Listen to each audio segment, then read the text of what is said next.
այսօրվա վարչապետը եկավ իշխանության, Թուրքը Գորիսից մի քանի 100 կիլոմետրի վրա էր հեռավորությունը։ Արդեն տարիներով հայերը, գորիսեցիները չէին տեսել Թուրքի երես։ Այսօր 7 տարի իշխանության լինելուց հետո ցավոք տեղ գյուղից են կողմել հայ չի ապրում։ Երկրին պետք է ղեկավար, ով կարողանում է երկու բան անել՝ ճիշտ բանակցել եւ աշխատատեղեր ստեղծել։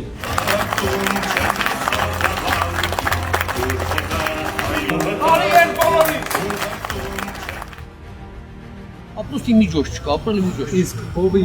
կաթը 120 դրամով եք ծախում, թե հիմա էլ 140-ա։ Հիմա կա չկա։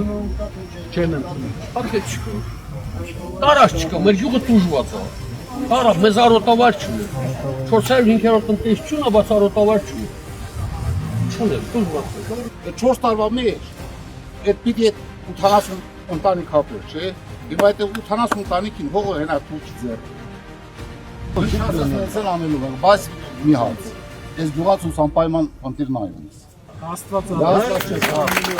Հաշվի